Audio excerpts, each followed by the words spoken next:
dhaqana Buntland dhul wanaagsanan dhaqankooba lahaa alla dhaladsana hiddo dhaxalayo shacab dhiiran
لا إله إلا الله أي استغفار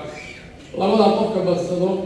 وإله جل وعلا وحيني وما كان له يعذبهم وأنت فيهم ما سبحان ربك عمد ومدار معنا قوم كاي عذابي يجوا أبدح جوكت وما كان الله معذبهم وهم يستغفرون أنت إله صنعون يعني استغفر لك ما رجعنا إله سبحانه وتعالى من عذابي ودن كذي وحوبها هي هرمار وحوبها هي نبجلي وحوبها هي وحونا أحسن مدحوينه كل من هذا الدونا لكن ولا ليا باهيدا وين وين قلبنا دعمتكم ما هي المرحلة لكن هذا قلب هي صحوا بكن هي والله يجلد وهي سبحانه ورمركم هي جل وعلا الله صيا وقلب هي وإلى أمر يسعون بسعوننا كلية هذه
قصرك جود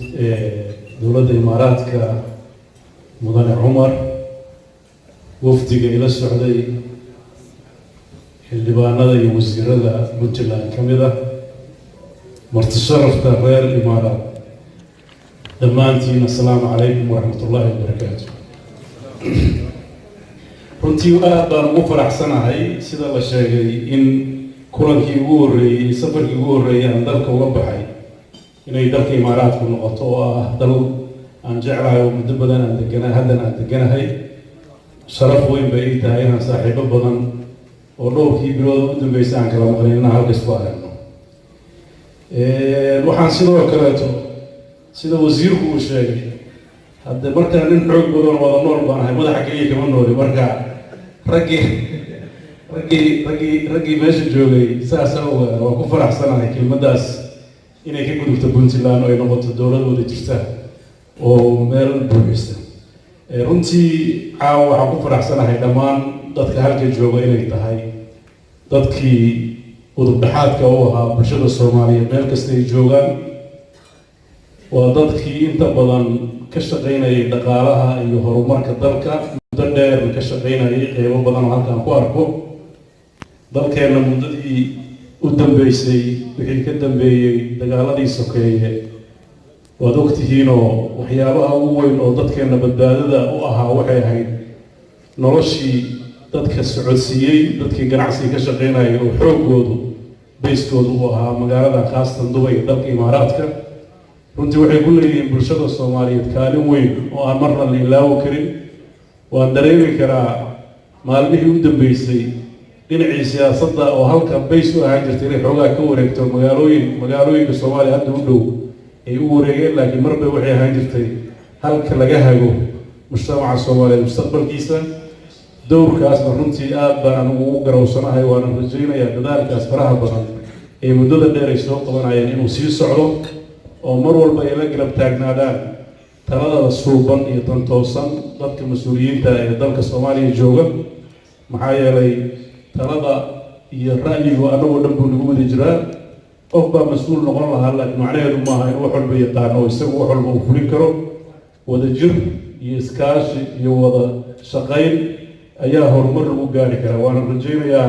waana muuqataa dalkeenu inuu wadadii horumarka iyo isbeddelka uu cagta saari lahaa dabcan caqabaduhu weli waa waxbaa ka jira laakiin kalsooni fiican baa waxaan ku qabaa in markuun laga bixi doono oo dhow xaaladda guud ee dalku marayo waagii la isu warrami jiray hadda waa laga gudbay oo dalkii waxaad ogtihiin halka aan fadhino waxaan ku wada hadlayno meel kastoo adduunka ka mid a Soomaalidu way la socdaan marka nimcadaas Ilaahay uu siiyey teknoolajiyadaas horumartay waxay sahlaysaa in dadku ay xogogaan yihiin xaaladda dalka jirta marka ku celcelinteeda waa iyadii la dhihi jiray noo warramo qofka yimaada keliya uu xog tahay hadda waa laga gudbay dalku runtii waxyaabaha u darnaa maalmihii u dambeeyey waxa weeye cabsi weyn oo dhinaca abaaraha laga qabo khaasatan gobollada waqooyi oo guud ahaan dhinaca waqooyi bari iyo waqooyi galbeed ama Somaliland iyo Puntland inta badan iyo gobollo kale oo dhexe abaar xoogla laga baqayay inkastoo weli aysan si fiican u wada curan laakiin ilaa xal iyo shalay iyo maalmihii lasoo dhaafay waxbaa isbedel ah ayaa meelo wax ka daadeen rajo weynna waxaa laga qabaa in ilaahay abaarta uga qaado sidoo kale colaadii waxay noqotay weynala diristay dalka colaadii waad ogtihiin meelo badan oo dalka Soomaaliya waxaa ka dhacay colaado dagaallo ka duwan noocyadii hore waagi hore waad ogtihiin oo dadka Soomaaliyeed dhibaato dhexdeeda ka jirtay dagaallo sokeeyaa jiray dagaallo qabiil baa jiray laakiin waxaa ilaahay mahadiisa inta aan ogahay maanta geeska gees Soomaaliya ma filaayo meel xataa laba beelood xataa meel ku dagaalanayaan xogtooda ma hayo haddii jirtana waa yarka laakiin jid noocaas ka duwan oo dad xag jir ah oo dadka noloshooda diidan oo runtii aad moodid in ummaddan inay dabar jaraan loo soo diray ayaa fara kulul ku hayo dagaaladaas waxaan rajaynayaa ummadda Soomaaliya meel kasta ay joogto inay iska qabato dadkaas nolosha iyo nabadda aan jeclayn horumarkooda diidan waa dad dalkooda iyo degaankooda duulaan ku ah qodobkaas wuxuu u baahan yahay waan ogahay culayska ay ku hayaan weliba isu socodka dhaqaalaha iyo horumarka dalka marka waxaan rajaynayaa arrintaas guud ahaan dadka Soomaaliyeed inay meel uga soo wada jeestaan dagaal joogto ah laguma jiri karo marka waxaa rabaa dadku inuu ka wada shaqeeyo nabadda iyo xasiloonida iyo deganaanshaha guud ahaan waa sax dalkeennu marxalado xasaasi ah oo dhinaca siyaasadda ayuu marayaa isbedelo ayaa maamulada qaybahooda ka dhacay dowladda Puntland 8 bishii January ama 1 bishii January isbuucii horreeyay January waxaa ka dhacay isbedelo doorashooyin guddoonada baarlamaanka iyo madaxda sare ee dalka lagu doortay isbedelkaas runtii wuxuu u muuqday isbedel muddo dheer dadku sugayay waxaan aad iyo aad uga mahadcelinayaa dhammaan dadka reer Puntland meel kasta ay joogaan gudaha iyo dibadda khaasatan dadka mas'uuliyiinta ah ismada culimada waxgaradka ganacsatada siyaasiyiinta inay ku guuleysteen in uu dhaco isbedel nabdoon oo degan oo aanan runtii turxaan keenin annagoo siyaasaduhu badanaa inay iska dhib badan yihiin laakiin sidii loo maamulay iyo sidii loo manage gareeyay waxaan u mahadcelinayaa dhammaan intii ka qayb qaadatay oo uu ugu horreeyay maamulkii hore oo jiray oo runtii door fiican ka ciyaaray sidii isbedelkaas uu waqtigiisana ugu dhici lahaa si nabadgelyaana ugu dhici lahaa xilkana lagu kala wareegi lahaa si nabadgelya taasi waxay muujinaysaa runtii bisaylka siyaasadeed ee maamulka Puntland waxaan u rajaynaynaa maamulada Soomaaliyeed meel kastoo ay joogaan sidaas si lamid ah tallaabooyinkii ugu horreeyay oo xilligii isbedel ku dhacay sida laga shaqariyay waxaan runtii ugu baaqnay shacabka Soomaaliyeed madaxdiisa iyo waxgaradkiisa in ay nagala soo qayb galaan madal aan ugu talagalay inay u noqoto Soomaalidu fursad ay isku arkaan ku wada hadlaan siyaasaddu waa iska turturooyin badan tahay maraaxishaas tension taagnaa looga gudbo runtii waxay ahayd gobol marka laga tago hambalyeynta iyo loo hambalyeynaya Puntland iyo madaxdeeda wuxuu abuuray jawi lagu wada hadlo looga wada xaajoodo xaaladda dalka waxaana runtii halkaas lagu gaaray afgarad in si wada jira loo shaqeeyo waxaa sidoo kaleeto dowladda Puntland ay filisay gogolnooda oo taa hore ka waasaxsan oo si dhab ah loogu gudbinayo xaaladaha uu marayo dalka iyo dowladda federaalka iyo xubnaha dowladaha xubnaha ka ah dowladda federaalka uga wada xaajoonaya sidii dalka arrimaha taagan looga wada hadlo runtii arrimaha asaasiga dalka taagan oo ugu horeyso dhamaystirka dastuurka qaybsiga awoodaha dib u eegidda khayraadka iyo qaybsigiisa habka doorashooyinku iyo dowladdu ay noqon doonto sida ay kala noqonayaan dalku markuu federaalka qaato noocyadu noqonayo arrimo aasaasi u ah ee dalka ayaa taagan oo u baahan si qoto dheer in looga hadlo iyagana insha allah waxaan rajaynaynaa waqtiga ku habboon dabcan bishii maarso ayay inuu qabsoomo laakiin duruufihii dalka ka jiray iyo arrimo jira dartooda ay dib u dhacay waxaan rajaynaynaa waqtiga ku habboon inuu dhici doono aan fogay taasoo ay dadka Soomaaliyeed in badan ay sugayaan waxaan rajaynaynaa inay geedi socodka wada hadalka iyo dib-u-heshiisiintu mar walba siday Puntland caadada u ahayd inay u tahay arrimaha ihtimaamka koowaad ay siinayso Puntland dadkii aasaasay founderska ahaa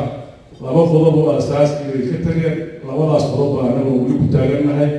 oo ugu horreysa inay ilaaliso midnimada Soomaaliya iyo siday Soomaaliya qarannimadeeda u ilaaliyahay waxaa kaloo saldhig u ah inay ka shaqayso dalkan inuu noqdo dal federaal ah oo nidaam federaal oo lagu wada ganacsan yahay ku ka dhasho labadaas qodob ayaa aniguna ballan qaaday inaan sideed u sii wado intii karaankayga waxaan rajaynayaa muddada aan joogo wax badan inaan ka qabanno aniga iyo golaha wasiirada iyo baarlamaanka iyo waxgaradka oo dhan mar walbana waxaan taagnaan doonaa isu soo dhowaanshaha iyo wada shaqaynta shacabka Soomaaliya meel kasta ay joogaan xaqiiqdu waxa weeye dadka Soomaaliyeed dad kala maarmo maaha waa dad qura waa dad degaan iyo dal iyo dadnimo iyo luqad wax walba ka dhexeeyaan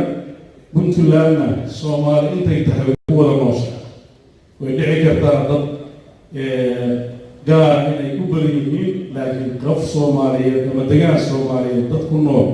haddaan hoos u sii dhigno ama qabaa'ilka Soomaaliyeed cid ka maqan Puntland ma jirto way wada degan yihiin wayna ka mid noqdeen dadka reer Puntland haddana way ka mid noqdeen systemka iyo maamulka si ku meel gaar ama si buuxda ayay ugu wada jiraan waan rajaynaynaa inay Puntland iyo meelaha kale Soomaaliya noqoto dhul Soomaaliyeed oo dadku wada leeyahay khilaafaadka iyo aragtiyaha kala duwan waxa ay aaminsan tahay Puntland wada hadal iyo siyaasad iyo misdushiisa keliya lagu xalin karo aan lagu xalin karin military iyo xoog caqligaas inuu dhammaaday waxaan runtii cid walba oo laga aragti duwan waxaan diyaarinahay inaan miiska wada hadalka la fadhiisano doodeena dhiibano aragtideena aan difaacno haddii laga gar helana aan gar qaadano haddaan gar leenahayna garteena nala siiyo saasaa mabda'a aan ku shaqeynayno siyaasiga runtii waxaan jeclahay xaaladda Puntland sidaa la socotaan guud ahaan ilaahay leekiisa arrinta ugu darrada abaartaas ahayd haddii ilaahay roob wanaagsan uu ka da'o waxaan rajaynaynaa culays badan aan dareemayna inay iska bedeli doonaan dabcan maamul markuu meel ka tago maamulka la yimaado waxaa kala duwanaanaya habmaamuleedka iyadoo shuruucda dalka iyo qawaaniintiisu ay sidii tahay waxaa kala duwanaanaya aragtida siyaasadeed ee xalka loo arko markaas xukuumaddu markii la dhisay waxay yeelatay 3 maalmood ay dib u fiirinaysay qorshaha ay rabto siyaasadeeda inay ku hogaamiso iyadoo aragti cad oo siyaasadeed markeedii horeba ka duulaysay go-aanadaasi waxay salka ku hayeen dhowr qodob oo aasaasiga in xoog la saaro oo ugu horreysa amniga oo habac badan ku jiro in xoogga la saaro khaasatan la dagaalanka xagjirka iyo ururada nabadiidka ee Daacish iyo Al-Shabaab sidoo kale in la dagaalamo tahriibta iyo dadka sharci darrada dalka uga tahriiba ama ugu soo tahriiba sidoo kale in la ilaaliyo waxyaabaha ilaalinaya anshaxa wanaagsan iyo kala dambeynta dalka kana dhowraaya inuu dalkan khalkhal amni oo dhibaato u soo geysto u jiro runtii howlo badan baa laga qabtay oo ugu horreyso in xoogga la saaro dib u habeynta ciidamada amniga qaybahooda kala duwan oo dalku markuu doorasho galo waxaa dabiiciya sanadka ugu dambeysa xoogaa kala daadasho abaa dhaca in laga kabto oo dhinaca dib u habeynta xagga ciidamada iyo nidaamka amniga la hagaajiyo sidoo kale in wax laga qabto dhinaca dhaqaalaha ama maaliyadda oo runtii iyadana siyaasado cusub oo bangiga adduunka iyo hay-adaha maaliyadda ay kala shaqeynayeen Puntland in la dardargeliyo oo nidaamka maaliyadeed ee Puntland uu noqdo nidaam furan daah furan oo la isku halayn karo oo runtii sida la sheegay anaguna noqono dad ilaaliya hantida ummadda ayaan mas-uulka ka nahay ayna ku baxaan meelaha ku habboon runtii dhaqanaa Puntland dhul wanaagsana dhaqan gobolaha alla dhaladsanaa hiddo dhaxaalayo shacab dhiiranoo wada jira dhammaan dhibta neceb lahaa dhaqanaha Puntland dhul wanaagsana dhaqan gobolaha alla dhaladsana hiddo dhaxaalayo shacab dhiiranoo wada jira dhammaan dhibta neceb lahaa دحمو الشعب لان كدح بري نوغان دوغا مذوغو كل دوغو بارانيو هدفتيمو دانكا بري عبيو دلحيس لولودو إدا حقي بلان إدا ويقردو داري قندلا يدوب أي العرميو يروي دمو دولك نبضو تالي وسو دوي يوسو دوي دولك نبضو تالي وسو دوي دحمو شعب بلان بلان ودح فري نوغان نوغا مودوغو كل دوغو دودا إيو كركار بوخليو دلفيس دولودو إدحقي بلان إدوي قردو دهر إي قندلا دودب العرميو يروي دمو دولك نبضو تالي يوسو دوي يوسو دوي دولك نبضو تالي يوسو دوي